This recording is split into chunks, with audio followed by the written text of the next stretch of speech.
Before we jump into this podcast, let's just have a first word from our sponsors, NordVPN, the fastest VPN in the world and an absolute essential travelling companion. You can use NordVPN on 10 devices with just one account, easily switching your virtual location to access apps and websites in other countries. But if you're out of the country, make sure that you've got NordVPN to be able to use your subscriptions and watch the live sport that you might miss. If you're at home, use it to see if you can save money with products that might be cheaper in another region. Go to nordvpn.com/Manchester to get 4 extra months on the 2-year plan. The link is also in the podcast description. Hello and welcome to the latest edition of the Samuel Luckhurst show with the Manchester Evening News. It's a one-man show again today with me. Tyrone Marshall is on his way back from Bucharest, having covered Manchester United's latest win in the Europa League against FCSB. That, of course, has meant that United have qualified automatically for the Europa League round of 16. I'll talk around that result, given that Ty was the one who's in Bucharest, and from what he told me, he didn't have the greatest working experience with the Wi-Fi out there in the Romanian capital, but he was present for another Manchester United win. That's now 3 wins on the spin for United. The first time that's happened this season, the first time that has happened since May of last year when they won their final 2 Premier League games and, of course, the FA Cup final. But, of course, there were a lot of interesting subplots from the victory last night. Kobbie Mainoo, of course, was the star of the show. He was the main story, playing in that advanced role as one of the 2 playmakers rather than as one of the midfielders. In fairness to Steven Railston, he did say on our live blog, if you were tuning in, that he had a sneaky feeling that Mainoo would be playing as one of the 2 10s behind Rasmus Højlund, and he did exceptionally well, as everyone saw. If you watched the game, of course, if you didn't, he pretty much had three opportunities at goal. He should have scored in the first half, but put it over, took his goal in the second half very well. That was his first goal since the FA Cup final, that winner against Manchester City back in May. And he also got the assist for Diogo Dalot's opening goal, which was effectively the winning goal in the game. But it's an interesting one with Mainoo in that I think we've spoken before on the podcast about his abilities, certainly, and his skill set and the possibility that he could develop into a playmaker. He is still only 19. It's easy to forget. He only made his United debut 2 years ago against Charlton Athletic in the League Cup quarter-final. But he's at a place now where United's system has changed, and it's changed quite drastically, going with this 3-4-3 under Ruben Amorim, or 3-4-2-1, whatever you want to call it.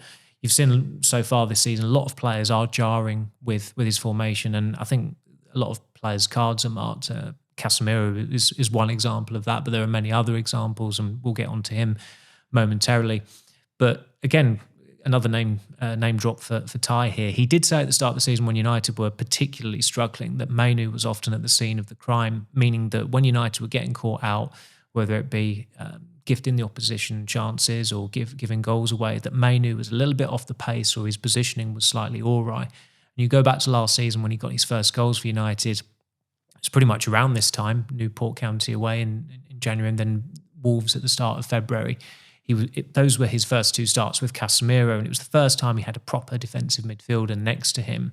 And it wasn't a coincidence that he flourished in that role and having that opportunity to get further forward. And he did that with panache with those 2 very well-taken goals, particularly the Wolves one. That was an exceptional goal. He has been a scorer of great goals, Kobbie Mainoo, and the Wolves one wasn't even his best last season.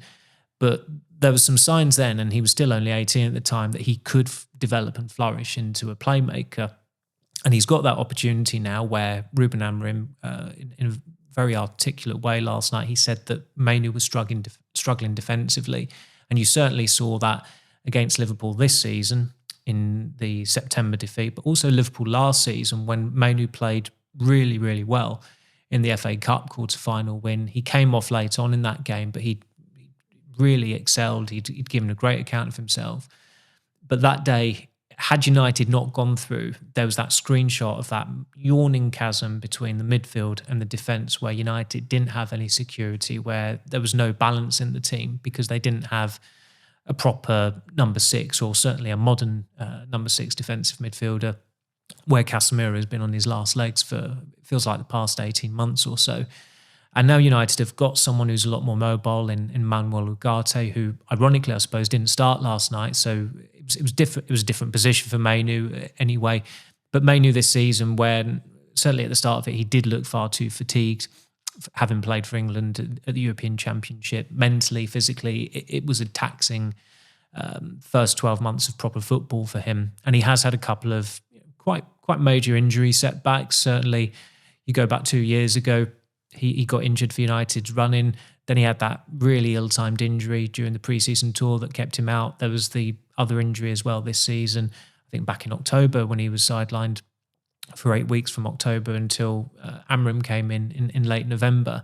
I think a lot of us hoped that it would enable him to have a breather and be able to take stock and then hit the ground running when he came back into the team.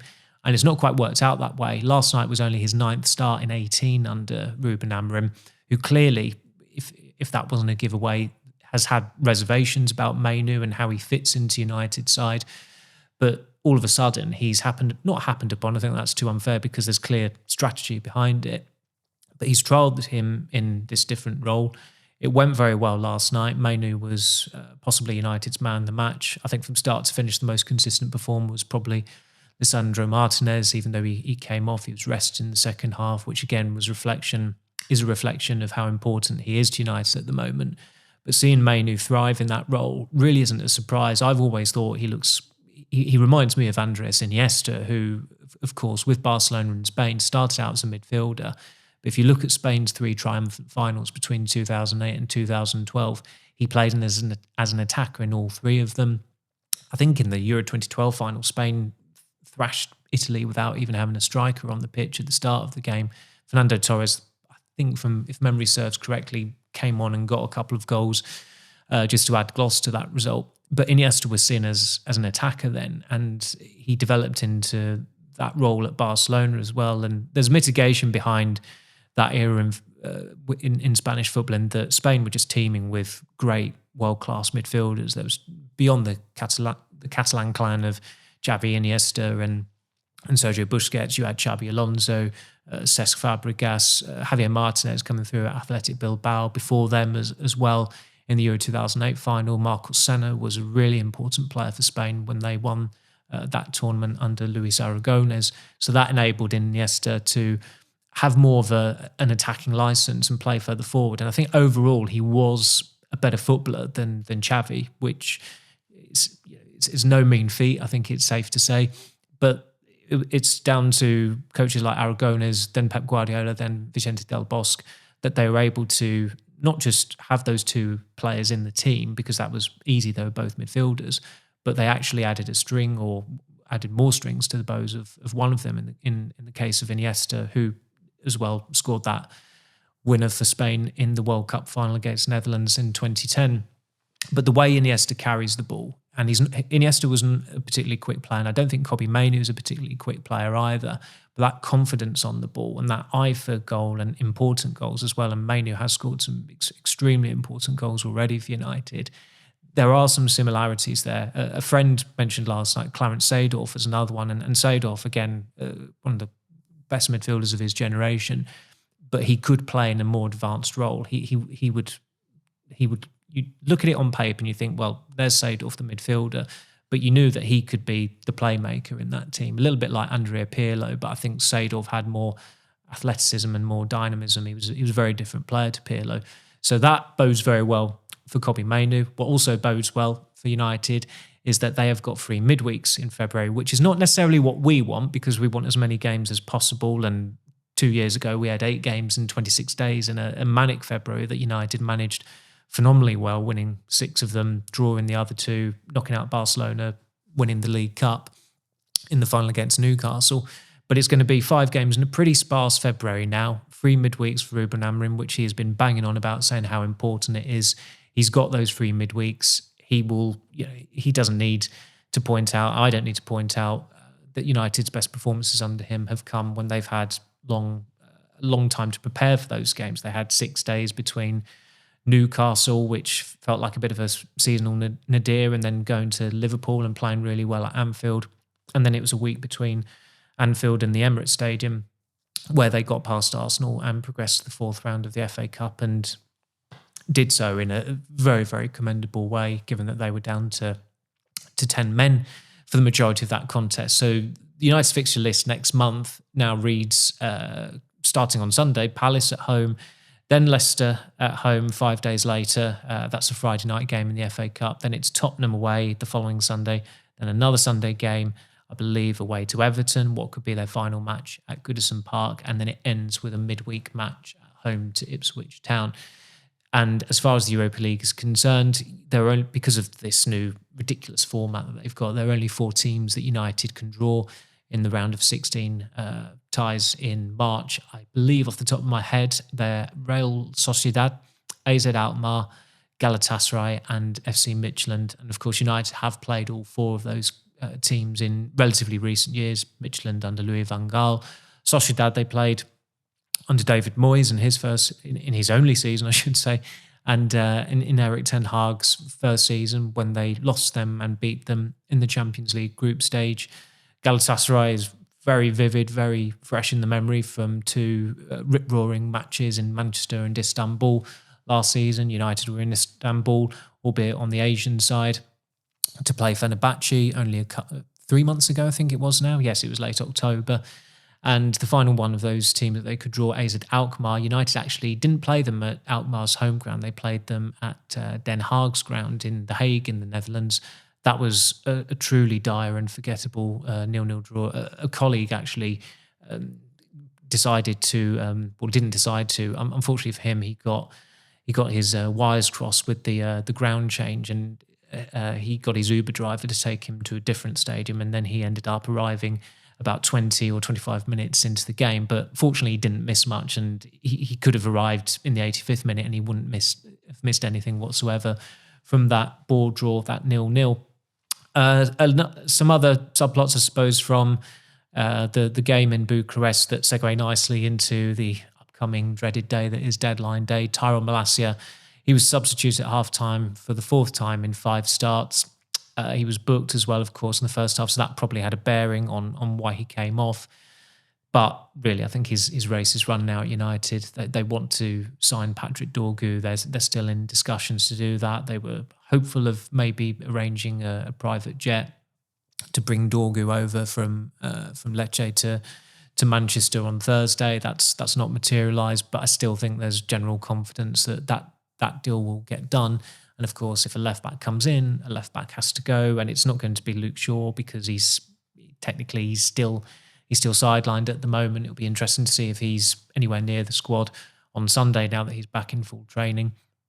But ultimately, you can't have 3 left-backs in the team, and with the whole profitability and sustainability rules and budgets being tight and having to balance the books and what have you, that would mean that Malacia, who can't be on too high a salary given the relatively frugal fee cost when he arrived from Feyenoord back in 2022, he should be on his way between now and the end of the transfer window, with the deadline at 11 p.m.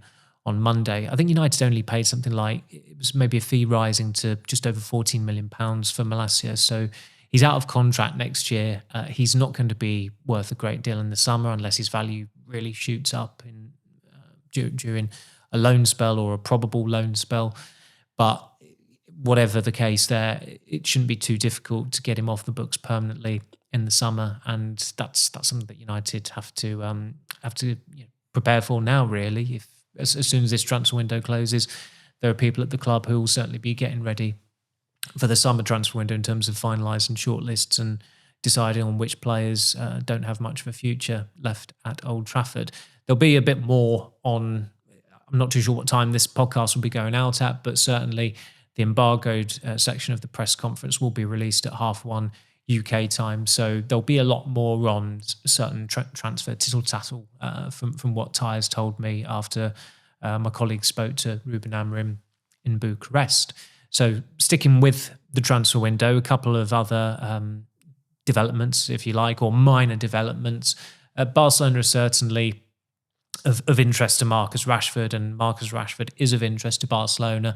It still seems very, very difficult to see that deal getting done before the 11 p.m. deadline on Monday. Barcelona are still mired in a bit of a financial mess over there. They've got two players that the Spanish Football Federation and La Liga are trying to permanently unregister in, I think it's Pau Victor and Dani Olmo, who most of you will have heard of.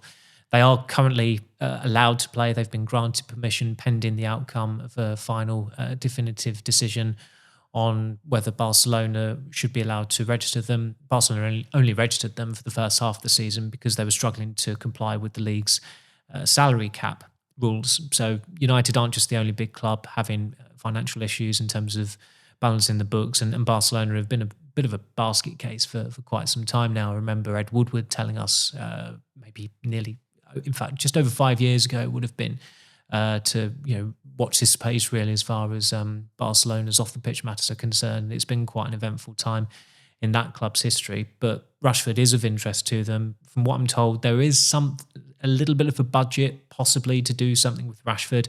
I don't think that means buy him permanently. That would probably mean financing his salary, maybe offering United a loan fee. United are of the opinion that they shouldn't be footing the bill for Rashford's wages, or the majority of his wages, if it is a loan deal, because he's the one who publicly said that he wants to leave, that he wants a new challenge, in his words. So you can see where United are coming from.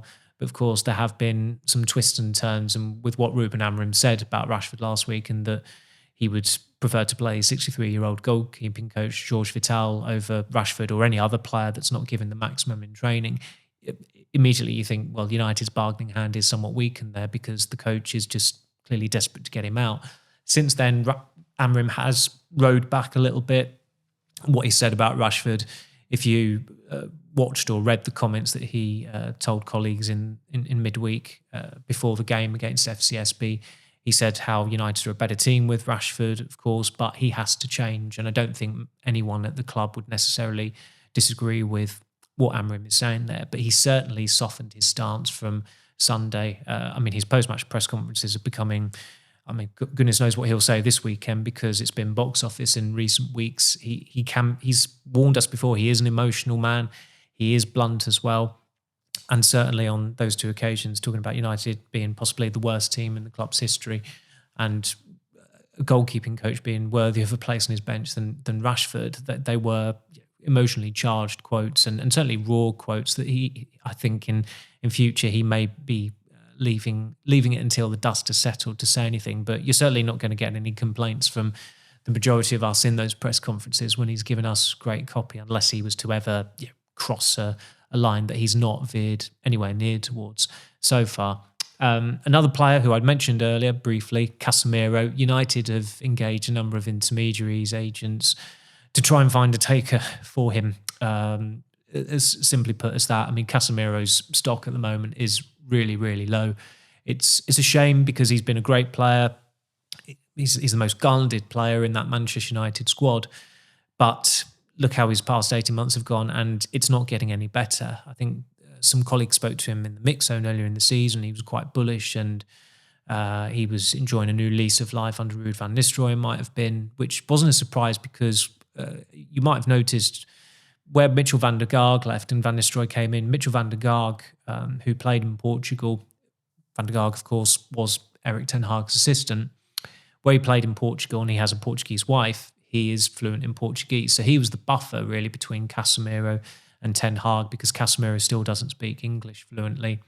So Casemiro always had a sounding board in Van der Gaag.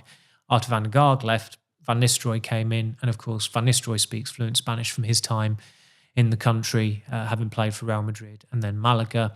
So that's why Casemiro and him got on so well, and Casemiro actually started in all four of Van Nistelrooy's games in caretaker charge. That was how close a relationship, a working relationship they had. Since then, Casemiro has barely had a kick. His appearance against FCSB was his first in exactly a month. His last game before then was that dreadful night when United lost 2-0 at home to Newcastle, and I think everybody looked at the team sheet, saw Casemiro there and thought, it's game over before the game has even begun. And since then, of course, he's now the sixth choice central midfielder at United, because where Bruno Fernandes is playing in central midfield a lot more, and he may continue there as well, Casemiro is now behind not just Fernandes, not just Manuel Ugarte, Kobbie Mainoo, Christian Eriksen, but Toby Collier as well. So he's sixth in that pecking order. And it was pretty humiliating for him last night in Romania to come on only after United had gone 2-0 up, and there were only about 20 minutes left to play.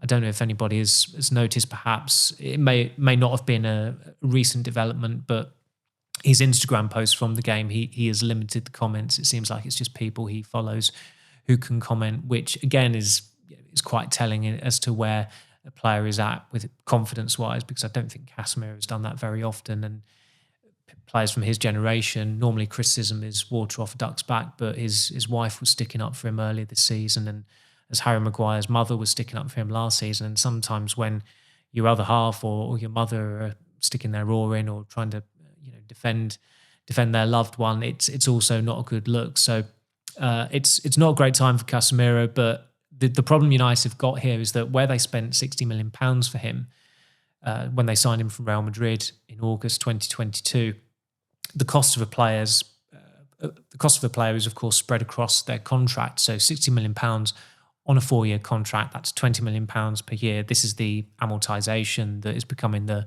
buzzword in football, and it's part of a get out for clubs with PSR. It's why some clubs are starting to put players on huge long-term contracts, Cole Palmer being one of the prime examples, Erling Haaland a more recent example. So going off that, Casemiro is, if United to avoid a loss on Casemiro, they need a £22.5 million fee between now and Monday night.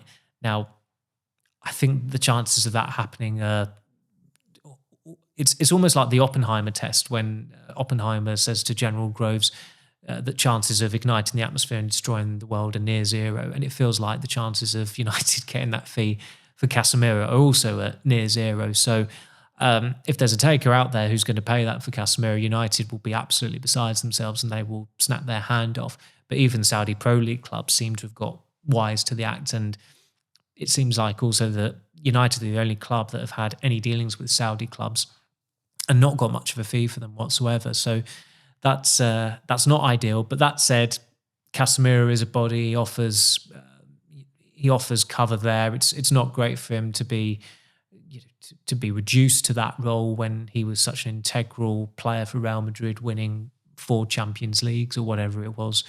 But this is a reality, and time has caught up with him. And maybe Jamie Carragher's advice last season, that infamous quote, "Leave the football before the football leaves you." Perhaps Casemiro should have taken it on board. And it felt like there was no real proper going back for him at United after he was left out of the team for the FA Cup final in favour of Sofyan Amrabat last season either. Moving on, still somewhat transfer related.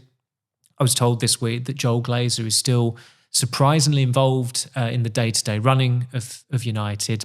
Speaking to people at United, they insist nothing has changed. He's always been involved. But speaking to people who are not dabbling in PR, shall we say, they said that he's been a lot more hands-on this month regarding discussions over prospective deals, ins and outs. Joel Glazer is the co-chairman still, of course, but he has a right to veto any deals, and he also has the right to sign off on any deals as well. So although Ineos are very front of house and Sir Jim Ratcliffe is the one who's going to maybe 1 or 2 games per month and copping an earful at the moment from Manchester United fans, Joel Glazer is still very active in the running of the club, even though Ineos assumed control of the football operations of the club when Sir Jim Ratcliffe completed his minority stake last season. But Joel Glazer has not been seen at Old Trafford for nearly 6 years now. The last time he was at a home game was against Barcelona in the Champions League quarter-final first leg back in April 2019. United claimed that he was at the FA Cup final last season. Nobody spotted him, which is quite surprising. He's a very distinguishable man, Joel Glazer. We also saw Avram Glazer in the Royal Box for that game. The season before that, the 2023 FA Cup final, Avram Glazer, I think it might have been Edward Glazer, they were in the Royal Box, and also Brian Glazer was pictured pitch side as well with the FA Cup before kickoff that day. But Joel Glazer has not been spotted as far as I'm aware. Maybe someone has taken a grainy picture and they've captured him in the background, but I'm yet to see it so far. But despite, as I said, the director's box being teeming with members of the Ineos Brains Trust, whether it be Sir Jim Ratcliffe or Sir Dave Brailsford or Sir Dave Brailsford's bagman, Josh Thompson, or Jason Wilcox, the technical director.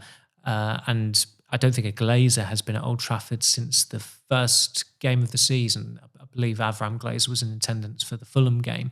The Glazers, they are still the majority owners of the club, and it sounds like Joel Glazer is still very much involved in the day-to-day running of Manchester United as well. So now looking ahead somewhat to the Palace game on Sunday, of course, where United won 3 games for the first time this season, it's a chance for them to win 4 games for the first time this season. It would be the first time they've won 4 games on the spin since February last year. So a little bit of symmetry there, given as we're just about to enter February this year. With this game coming up, Palace are unbeaten against United in, I think it's actually 4 games rather than 3. I was just about to say 3, but of course they did the double over United last season. The nadir of maybe Ten Hag's time at United being that 4-0 thumping by Palace last May, it seemed pretty impossible that he could come back from that. I suppose if you want to include the League Cup game, then it is 3 unbeaten for Palace. United waltzed past them in the 3rd round of the League Cup last season. So that's my memory just clicking into gear there. But in terms of the game this weekend, I mean, Amrim has been quite consistent with his rotation recently. It was 5 changes last night in Romania. It was 5 changes in both games last week, post-Brighton, again, for the wins against Rangers and Fulham. I think some of the selections last night at kickoff certainly signposted who's going to start the weekend regarding those on the bench. I think it's a certainty that Ugarte will come in. Xerxes has got to have a good chance of coming in. It felt like Højlund was just given that opportunity because Xerxes is going to come back in against Crystal Palace, and although he worked hard again, Højlund, he didn't score again. He's gone 12 games without scoring. I don't think many people will be placing a bet on Joshua Xerxes to score this weekend, but this is the problem United have. They go for one striker who never looks like he's going to score, and then they think, okay, we've got to give the other striker a chance. Then he looks like he's never going to score, and then they're just going round and round in circles. And maybe one of those two or both of them will catch fire at some point, but United are dependent on other players. It was quite telling with the first goal against FCSB with Kobbie Mainoo's cross across the 6-yard box, in fact, that it was finished by a defender in Diogo Dalot, and Rasmus Højlund was nowhere to be seen in the 6-yard box. He was in the penalty area, but he still wasn't where he needed to be because he, frankly, just doesn't have that instinct. And Joshua Xerxes is not an outright number 9, which Manchester United really should have known when they were looking to sign him, but they just wanted someone on the cheap who they thought would do a job. And he was also Dutch as well, which helped, given that Erik ten Hag was the manager at the time. Beyond those choices, you'd think Harry Maguire's got to be coming back in, Andre Onana as well. So it may well be another 5 changes from the team in midweek. But I would like to see how United get on with Mainoo in that number 10 role again, maybe with Garnacho. That would be quite the statement going into deadline day as well, given that Amrim absolutely wants to keep both of them. I don't think there was ever any chance of Mainoo going this month, but there is still a chance that Garnacho could go this month, which I think would be appalling really for United. Whatever the PSR issues and whatnot, they shouldn't be taking a knife to the club's identity by selling someone who's got such a high ceiling, who's 20 years of age, and is also clearly valued by the coach as well. So that would be a blow. I don't know how we'll get on Monday. I mean, it's going to be a busy day. I'm just trying to wrap my brains and think if there's anything else to touch upon transfer related, but I think that covers it for now. Patrick Dorgu has already been mentioned. I think we're just all, I think he the player included, it feels like we're all in a holding pattern on that one. So we'll see how it goes. But when Monday does come around, there's going to be a lot of writing. It's going to be long hours for those of us who are covering United, the final day of the transfer window. But we will endeavour to do one of these podcasts. I'm not too sure how it will pan out, but we'll obviously be available. Our producer, as you can see, he set up this. If you can't see on audio, he set up a pretty splendid studio. It's certainly exceeded my expectations. So if you want to, I may have a voice for radio, but if you want to see me on YouTube, you're more than welcome to do that. And if you prefer Ty's face or Stephen's face, they will be in this studio at a later date as well. But we will probably do a podcast around what's going on or what the hell's going on Monday. But in the meantime, thank you for listening. If you could please leave a like or subscribe or a review on the podcast platform of your choice, that would be greatly appreciated. And we will look forward to recording another of these next week. Thank you.